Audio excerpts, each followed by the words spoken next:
नमस्कार मैत्रिणींना. तर आपल्या न्यू ब्लॉगमध्ये तुम्हा सर्वांचं अगदी मनापासून स्वागत करते. तर मैत्रिणींनो, आता इथे संध्याकाळची वेळ आहे. तर ॲक्च्युली या ठिकाणी मी पेपर पॅटर्न कट करते. तर बोटनेक ब्लाउजचं या ठिकाणी पेपर पॅटर्न कट करते. कस्टमरचं आहे. तर खाकी पेपरवरती या ठिकाणी मी पेपर कटिंग करते. ॲक्च्युली न्यूजपेपर आहेत ना, ते संपलेले आहेत माझ्याकडे. तर याच्यावरती मी कधी-कधी संपले की त्यावेळेस मी ह्या पेपरचा पण वापर करत असते. ॲक्च्युली हे मी क्लासेससाठीच आणलेले होते किंवा व्हिडिओ बनवण्यासाठी, परंतु त्याच्यावरती मार्किंग ही पाहिजे तशी स्पष्ट दिसत नाही, म्हणून मी ते पेपर तसेच ठेवलेले आहेत. माझ्याकडे भरपूर पेपर याच्यातले अवेलेबल आहेत. त्याच्यामुळे मग त्याच्यावरती मी कस्टमरचे कटिंग करते. आता ह्या ठिकाणी काही फॉर्म्युले वगैरे वापरायचे असतील तर मी लगेच कॅल्क्युलेटनुसार इथे फॉर्म्युले काढून आणि कटिंग करत असते. ओके. किंवा काही वेळेस या ठिकाणी क्लासेसच्या ताईंचे फोन वगैरे आले की त्यावेळेस क्लासेसचे पण फोन वगैरे रिसीव्ह करते आणि आपलं पण काम हे चालू ठेवते. आता या ठिकाणी बोटनेक ब्लाउजचं कटिंग करते मी. तर बोटनेक ब्लाउजचं या ठिकाणी जे कटिंग करते ते आपलं शोल्डर टू वेस्ट डाट ब्लाउज आहे ना, त्याचं कटिंग करते मी. तर तुम्हाला माहितीच आहे त्याचं कटिंग कसं करायचं वगैरे, किंवा तुम्हाला नसेल माहिती तर लवकरच आपल्या शिलाई कोर्स या चॅनलवरती मराठी याच्यावरती अपलोड म्हणजे करणार आहे मी. तर त्याच्यावरती तुम्ही बघू शकताय. ॲक्च्युली व्हिडिओ अपलोड त्याच्यावर आधी झालेला आहे आणि हा ब्लॉगचा व्हिडिओ मी नंतर अपलोड करते. तर उशीर झाला आहे, एडिट करायला वेळ मिळालेला नाहीये. ओके. आता बोटनेक ब्लाउजमध्ये सर्वात पहिल्यांदा ज्यावेळेस तुम्ही कटिंग करता त्यावेळेस जास्तीत जास्त फ्रेंच कर्वचा वापर करायचा आहे. त्याच्याने खूप सुंदर असे शेप येतात. कुठे कसा वापर करायचा ते तुम्हाला ऑलरेडी म्हणजे फ्रेंच कर्व ज्यावेळेस मी कटिंग वगैरे शिकवते तर कुठे-कुठे कसा वापरते ते तुम्हाला ऑलरेडी कळणार आहे कटिंगनुसार. आता ॲक्च्युली क्लासेस वगैरे झालेले आहेत आणि खूप थकवा पण आलेला आहे, तरी सुद्धा या ठिकाणी मी कटिंग करते.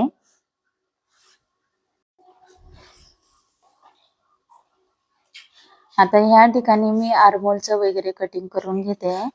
तर बऱ्याच ताईंना असं वाटतं की आपण ज्यावेळेस पेपर कटिंग करतो ते अगदी पटकन कटिंग होतं, परंतु जे महत्त्वाचं असतं ते म्हणजे मेन पेपर कटिंग असतं.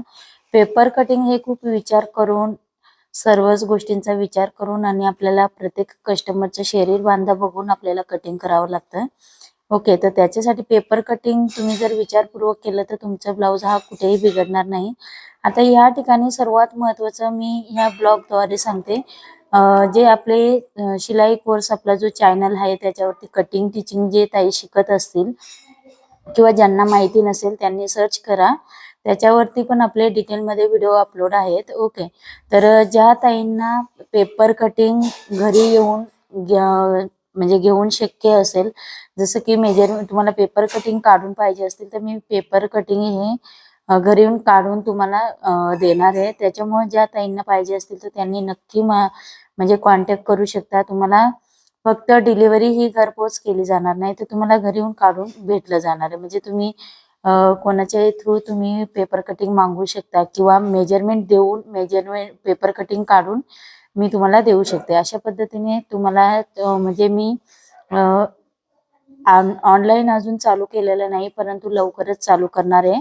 तर त्याच्या आधी अजून वेळ कमी मिळतो, त्याच्यामुळे घरगुती तुम्हाला इथूनच पाहिजे असेल तर तुम्ही घरी येऊन माझ्याकडनं घेऊन जाऊ शकता. ज्या ताई नाशिकच्या असतील, जवळपासच्या असतील, ज्यांना पेपर कटिंग पाहिजे असतील मेजरमेंट देऊन आणि तुम्हाला पेपर कटिंग काढून मिळतील. आता या ठिकाणी फ्रंट साईडचं मार्किंग करून घेतलेलं आहे आणि इथे पण आता कमरेचं वगैरे मेजरमेंट टाकून घेते आणि पुढचा भाग आपण ह्या ठिकाणी कट करून घेते.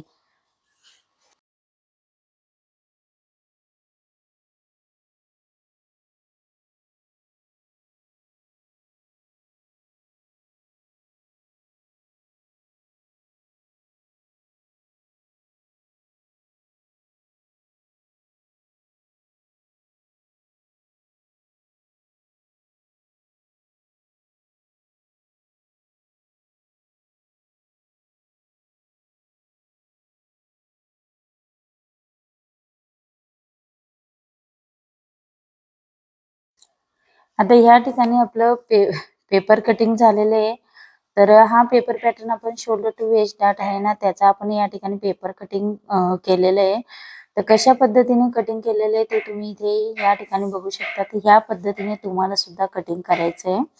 ओके, तर ऍक्च्युली मी कटिंग दाखवलेलं नाही. जर तुम्हाला येत असेल तर तुम्ही करू शकता, किंवा आपण लवकरच आपल्या चॅनलवरती अपलोड करणार आहोत. त्यावेळेस तुम्ही कटिंग बघून तुमचे मेजरमेंट वापरून कटिंग करू शकता. अगदी सोप्या पद्धतीने मराठी भाषेमध्ये मी तुम्हाला समजावून सांगते. ओके, आणि बऱ्यापैकी सर्व ताईंना समजतं ते सुद्धा. आता इथे बोटनेक ब्लाउजचा आपण बॅक साईडचा गळा या ठिकाणी कट करून घेणार आहोत. तर बॅक साईडला आपण पोटली डिझाईन बनवणार आहोत. तर हा ब्लाउज आता टीच केला की त्यावेळेस तुम्हाला लगेच थोडक्यात मी बॅक साईडचा भाग शिवताना दाखवणार आहे. ओके, म्हणजे कशा पद्धतीने टिचिंग करते.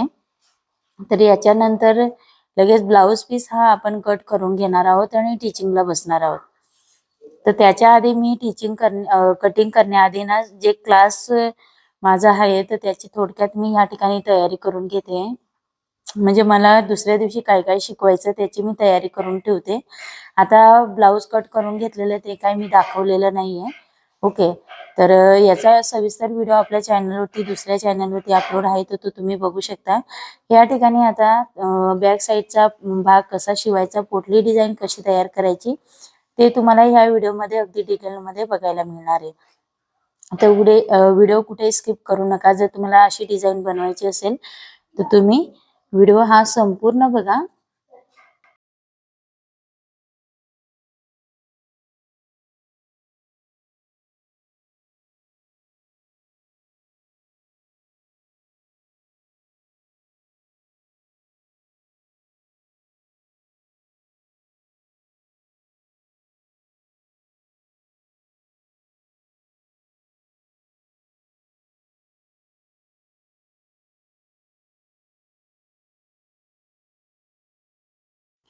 सर्वात पहिल्यांदा इथे मी बॅक साईडचा पार्ट हा जोडून घेते. अस्तर आणि मेन फॅब्रिक हा व्यवस्थित जोडून घ्यायचा आहे. पाठीमागच्या भागाला आपण पोटली डिझाईन पण बनवणार आहोत. प्लस मध्ये आपण त्याला हुक हाय पण करणार आहोत. सॉरी, हुक हाय नाही करणार आहोत, डायरेक्ट आपले पॅक असणार आहे. तर जोडून घेतले, दोन्ही भाग जोडून घेतले. या पद्धतीने पोटली हे बनवून घेतलेली. आता ह्या ठिकाणी आपल्याला काय करायचे, पोटली ही लावून घ्यायची. कशा पद्धतीने लावायची, डिस्टन्स हे किती ठेवायचे हे तुम्हाला ठरवायचं आहे. 1 इंचाचा, अर्ध्या इंचाचा, किंवा खूप जवळ पाहिजे असेल तर जवळ पण करू शकता तुम्ही. तर इथे माझ्याकडे जास्त फॅब्रिक अवेलेबल नव्हतं म्हणून या ठिकाणी मी थोडक्यात थोडं घेतलेलं आहे. ओके, तर अशा पद्धतीने आपण आता इथे पोटली डिझाईन ही टीच करून घेणार आहोत. तर ज्यावेळेस तुम्ही पोटली डिझाईन टीच करता त्यावेळेस सिंगल दाबाचा वापर करा शक्यतो. तर याच्यामध्ये तुम्ही छोटे छोटे जे कपड्याचे तुकडे असतात ते स्मूथ असतात, ते टाकून आणि तुम्ही पोटली डिझाईन तयार करू शकता. किंवा तुम्ही थर्माकोलचे बॉल असतात त्याचा वापर करू शकता, किंवा मोतीचा पण वापर करू शकता. जे आवडत असेल त्याचा वापर करून तुम्हाला इथे पोटली डिझाईन बनवायची आहे.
त्याच्यानंतर इथे आपण आता पोटली डिझाईन लावून झालेली, तर इथे आपण पट्टी जोडून घेतोय. पट्टी ही कशी जोडायची ते ऑलरेडी तुम्हाला माहितीच असेल.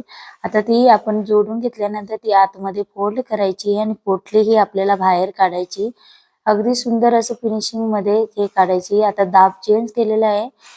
ओके, तर दाब या ठिकाणी आता दुसऱ्या साईडचं जे मी आहे ते साईडला ठेवलेले आहे आणि इकडच्या बाजूला आपल्याला पट्टी ही बाहेरच्या साईडने ही काढायची. म्हणजे अस्तरचीच पट्टी ती उलट ठेवायची आहे आणि वरच्या बाजूने काढायची. म्हणजे आपण ते डायरेक्ट पॅक करणार आहोत. कशा पद्धतीने मी पुढे टीच करणार आहे ना, ते तुम्हाला बघायला मिळणारच आहे.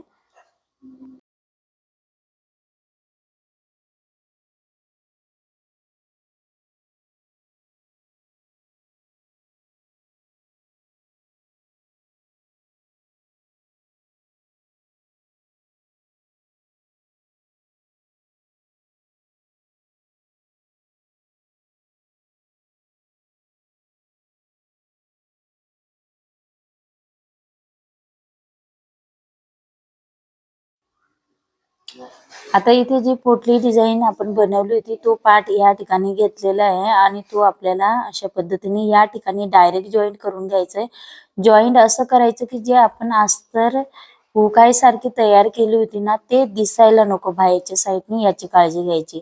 आता इथे शिलाई मारताना बरोबर 1 दाबाचा अंतर ठेवायचं आणि शिलाई तुम्हाला या ठिकाणी पॅक करायची. खालीवर कुठेही फॅब्रिक झालेला नको पाहिजे. झालंच तरी एखाद लाईनचं तो व्यवस्थित लेवलमध्ये बरोबर करून घ्या. ओके, तर ह्या पद्धतीने आपण तयार करतोय. ऍक्च्युली रात्र झालेली, रात्रीच्या मी या ठिकाणी ब्लाऊज स्टिच करते.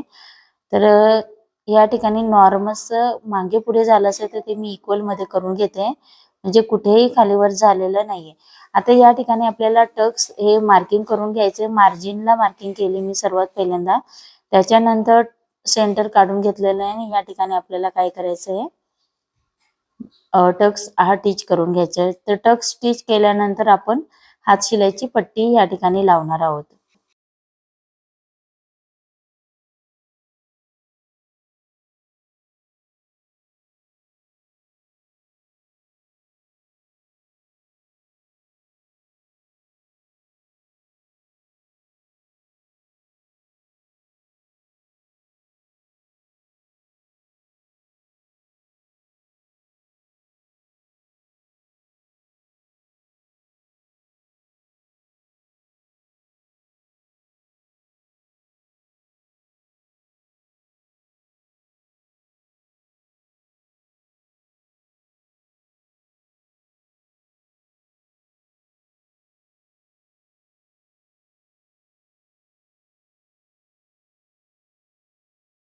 तर फायनली इथे आपला ब्लाऊज हा संपूर्ण शिवून झालेला आहे. पूर्ण शिवताना मी दाखवलेलं नाहीये, फक्त बॅक साईडची डिझाईन तुमच्यापर्यंत शेअर केलेली आहे. तर ब्लाऊज कसा झाला ते मला कमेंट्स करून सांगा.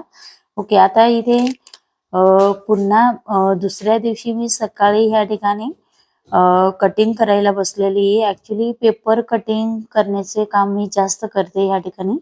ओके, तर ह्या ठिकाणी पुन्हा मला पेपर कटिंग करायचं आहे. तर दुसऱ्या दिवशी सकाळी सकाळी मी बसलेली या ठिकाणी.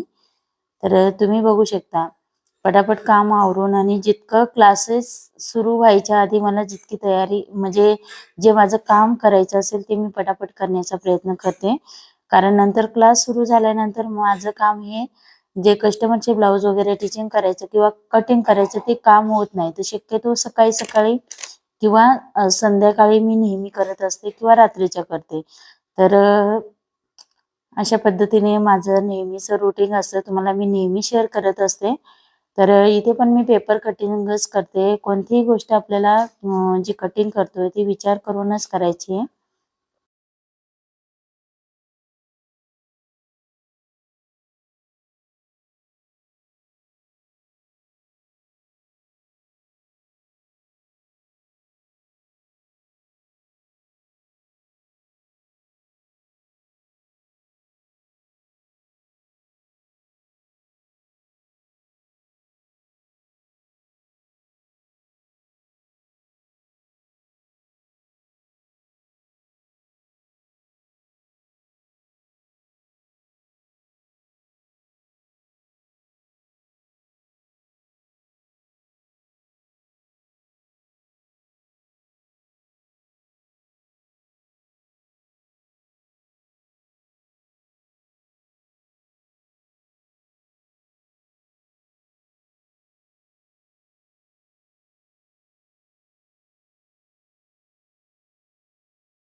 तर तुम्हाला आजचा व्हिडिओ माझा कसा वाटला ते मला कमेंट्स करून सांगा. व्हिडिओ आवडत असेल तर लाईक करा, शेअर करा आणि आपल्या चॅनलवरती तुम्ही नवीन असाल तर सबस्क्राईब करायला विसरू नका. ओके.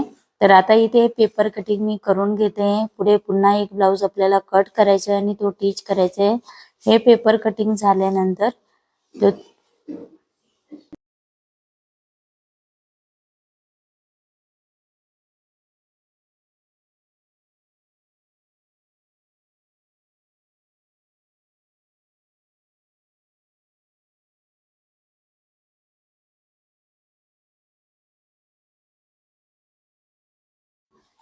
आता इथे मी त्या आजीचा ब्लाऊज मला टिच करायचा आहे, तर तो घेऊन येते. तर तो कटिंग करून घ्यायचा आहे या ठिकाणी आणि त्याच्यानंतर आपल्याला टिच करायचं आहे. ॲक्च्युअली फोर्टेक्स ब्लाऊज आपल्याला ह्या ठिकाणी टिच करायचं आहे. आधी मी त्यांचा कटोरीचा ब्लाऊज शिवून दिलेला आहे, परंतु ते आजीचं वय जास्त असल्यामुळे ते आता बोलले की मला फोर्टेक्स ब्लाऊज शिवून द्या, साधा ब्लाऊज शिवून द्या, कारण जास्त पफ नको आहे. ओके. तर अशा पद्धतीने आपलं हे आजचा ब्लॉग होता. कसा वाटला ते मला कमेंट्स करून सांगा. परत आपण नेक्स्ट व्हिडिओमध्ये भेटूया. तोपर्यंत सर्वांना बाय बाय.